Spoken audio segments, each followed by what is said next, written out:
Welcome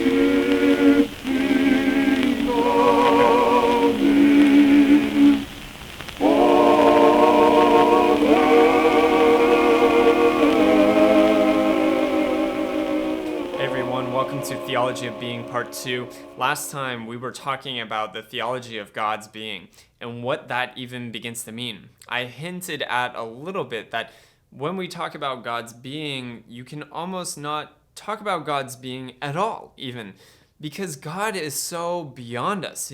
His being is nothing like ours, so to talk about God as a being can even limit God into the constructs of our mind. And so, in some way, theologians push back and say, God doesn't have a being. But most theologians agree that we can speak of God as a being if we qualify it with the little qualifier that says God doesn't actually have a being anything like our own. So, yes, God is a being, but God is a being beyond all beings and cannot be defined as such. This is Thomas Aquinas. So, if we're going to run with this idea of God as being, we want to keep that in mind, but also see the powerful aspects of talking about God's being, of defining who God is. And one way I suggested that we primarily define God's being is through his denial of that very being, through kenosis, through reducing himself to looking like a human being. This is huge, right? Because we often think of God's being as holier than thou, as greater, as smiting all the sinners on earth, but in fact, he enters into our condition ourself. So to be like God's being is not to gain power, but to actually give it away. And so that's how we primarily see God's being at work. This week, I want to talk about that in terms of the human being and what being we are supposed to have. Now, I'm a millennial. You can probably tell that. I grew up in the generation of Disney Channel. Disney Channel was all the rage. It was just on continuously as you're flipping through channels. And there are only two things I remember from Disney Channel. The first one is High School Musical, and the second one is a phrase that seems that I don't even know if Disney actually said this. Be who you want to be. Full stop. No qualifiers. Be who you want to be. We see this in the movie High School Musical. Now, for those of you who haven't seen it, it's about this dramatic basketball player played by Zac Efron, nonetheless. And he wants to sing. He wants to be in drama, but because of the constructs of high school, basketball players, we all know, cannot sing and they cannot do drama, but breaks through the mold. He sings even though he's ridiculed, and the whole high school just applauds him, and he reforms the whole high school, right? It's amazing. It's a powerful message when you really get down to it. Because how many of us have been in high school and we were told we had to be like this or look like that because that's what you're supposed to be as a human being and what you're supposed to fit into if you do a certain thing. So the message is this. What I think they're really trying to say is be who you desire to be. But the problem is, what if our desires aren't good? I fool myself into desiring the wrong thing. I mean, we've all been there. We all thought we wanted that thing until you bought it on Amazon and it arrives. Sometimes our desires mislead us. We think we want something, but we end up regretting it. What if even this? What if I don't even know who I am? Right? Disney says, be who you are. Be who you desire to be. What if I don't know my desires? What if I don't know who I'm supposed to be? What if, this is the big question, I do not live up to my desires? I desire to be that basketball player. I desire to be that chess player or that cheerleader, whatever. And I don't live up to that. What is my being then? Who am I? So there seems to be something right and wrong about that. I want to walk through a couple more of these that culture tells us. The second one is this, right? Don't let the color of your skin, don't let your outward appearance, don't let your weight or your body mass index or how much you can bench press define you. It's what is inside that really matters. What about this? This seems like a great thing. In fact, yes, do not let the color of your skin define you. Yes, do not let your body weight define you. Those all seem like true things, don't they? Because how many times have we met that person and judged them at first sight? Here's the problem. Here are the questions that we have to ask about this, right? And this one is particularly important and pertinent to our current situation in culture right now. What if I choose not to let my white skin define me, but my white skin gives me a certain privilege that others don't have? What then, right? What happens if I get a privilege for being male, being told my whole life that I can be a pastor, but for a woman, she does not get that same privilege?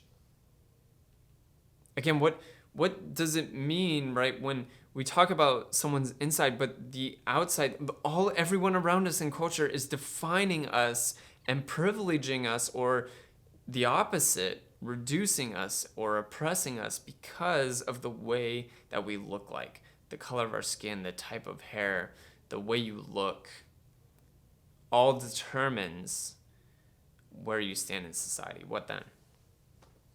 So we don't necessarily want to get rid of this, right? This seems to define our being in a way. What I'm trying to build here is maybe an existential understanding of what being is for the human being.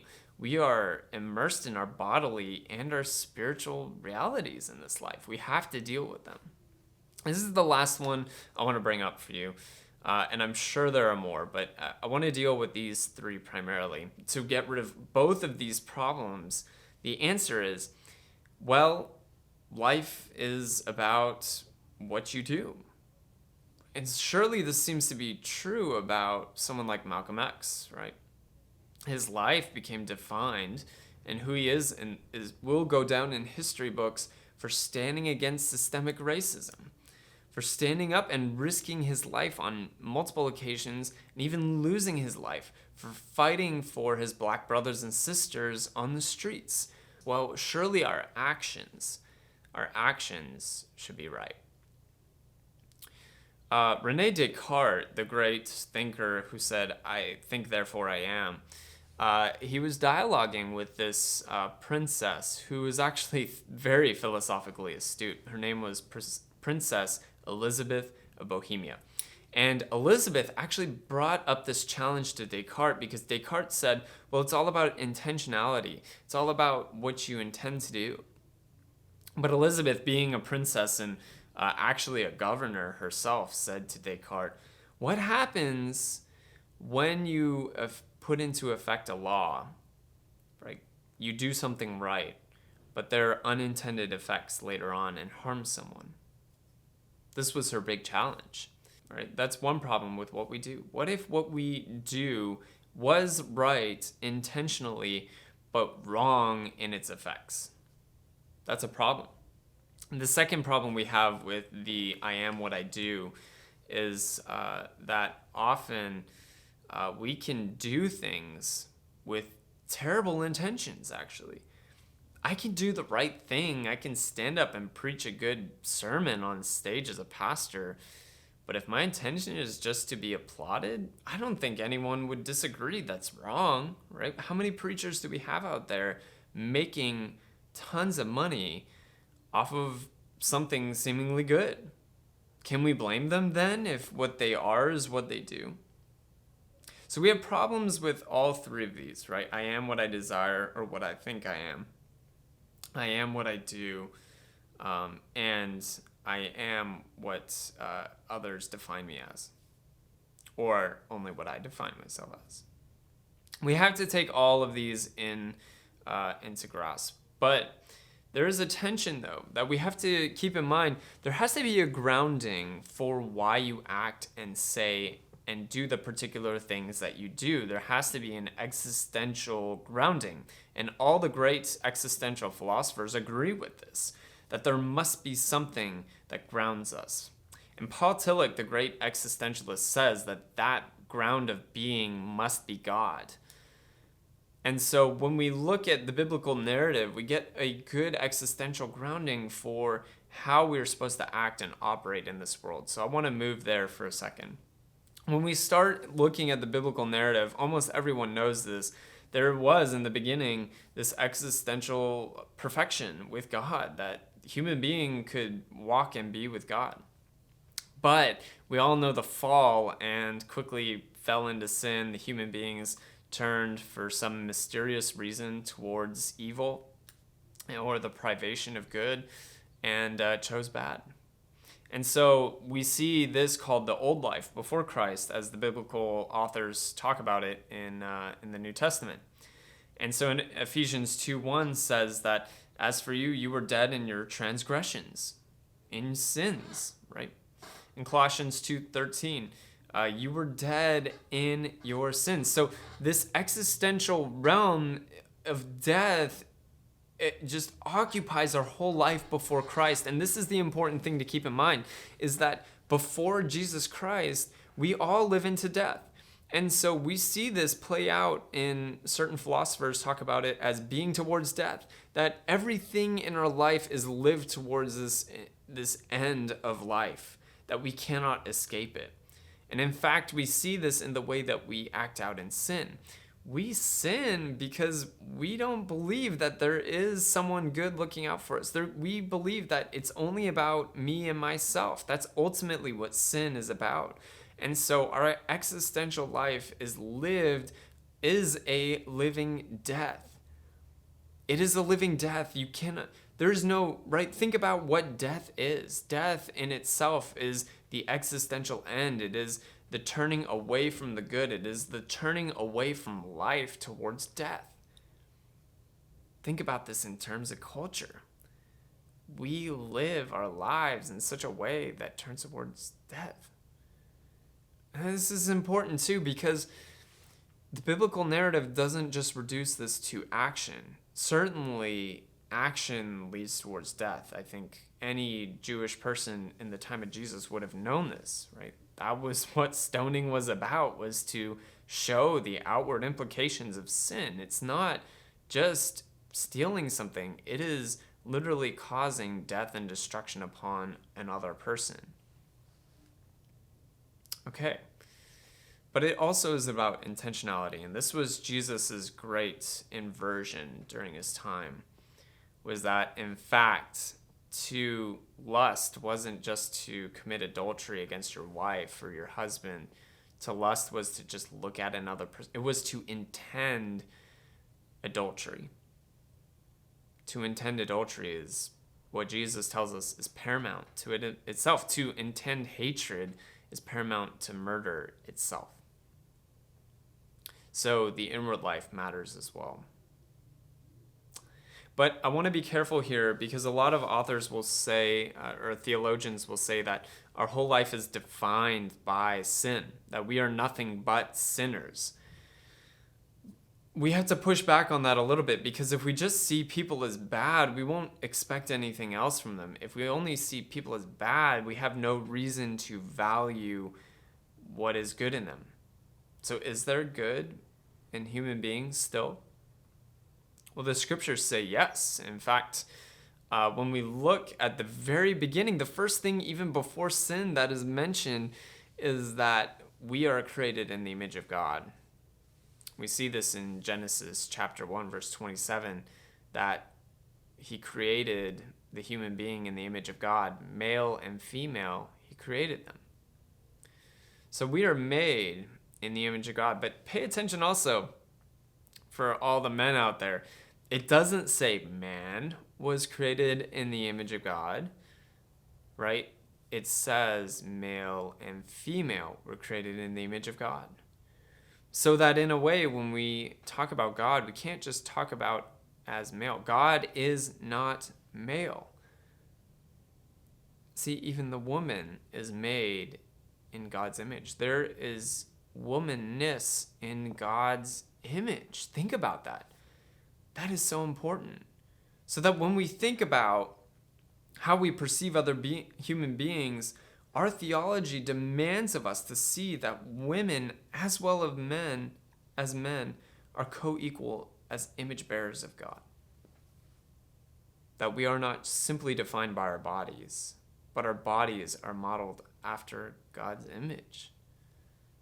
Now, there are lots of caveats and problems that end up coming up in culture with this, but I want to leave that there for now and emphasize the point that we are built, we are made in such a way as to image God, both through our bodies, through our spirit, and through our soul, right? That we are made to look like God. And this image does not disappear. It is not given up, right? We are made in such a way so that when we look at the criminal in prison, we could define them by their acts. We could define them by their intentions to do wrong, even if we want to go that far. But you cannot reduce the fact that they are image bearers of God. And Jesus plays this up over and over in his ministry. If you want to scorn criminals and see them as hopeless individuals, you're wrong. Because they are built with the inward image of Christ. So that even the terrorist has the image of Christ still born in them. We can't get rid of it. This has powerful implications for how we talk about the being of the human being. That we are all built in with the human being. So we choose not to focus too much on the sin, but we also recognize that we have something beautiful within us, something worth prizing in every single one of us. But we also do want to qualify that as sinners, we corrupt the image of God within us, so that it's still there. We just cover it over with dirt and grime and the messiness of our lives. We choose to erase it.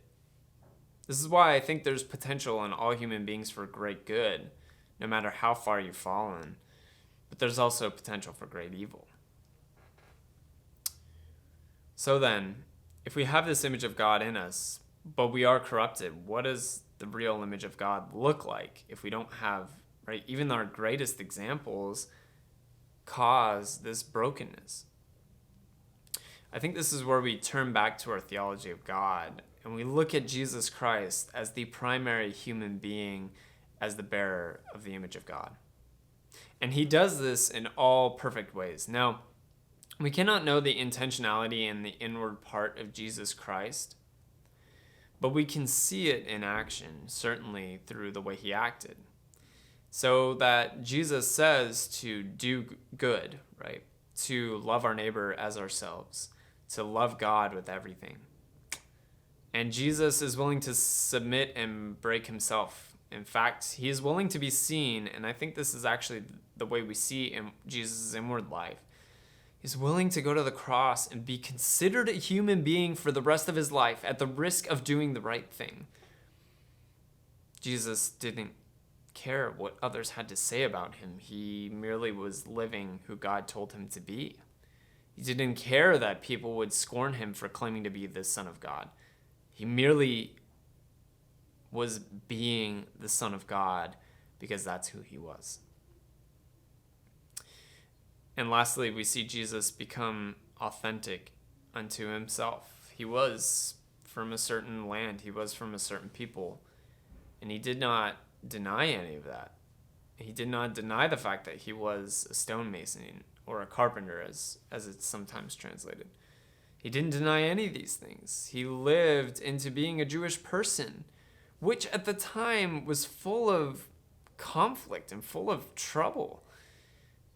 To be Jewish in the time of Rome was difficult because for many of the Jewish people it was, you're either for us or against us.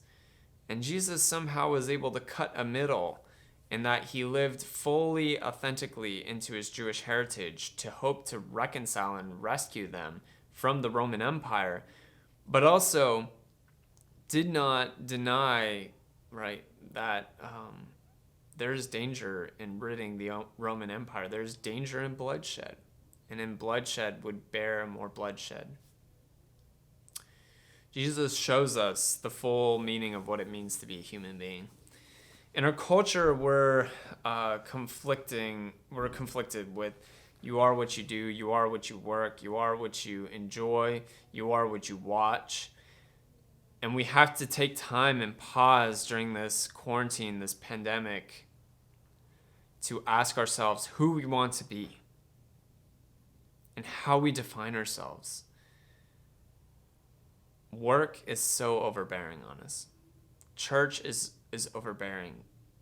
And God wants us to step back and ask, who am I?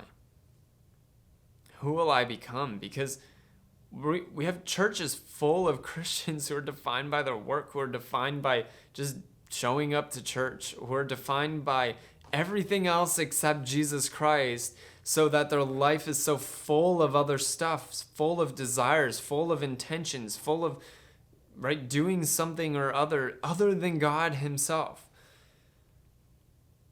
We have to turn back towards God. And only when we sit and ask God, who do you want me to be, will we live fully and existentially as full human beings.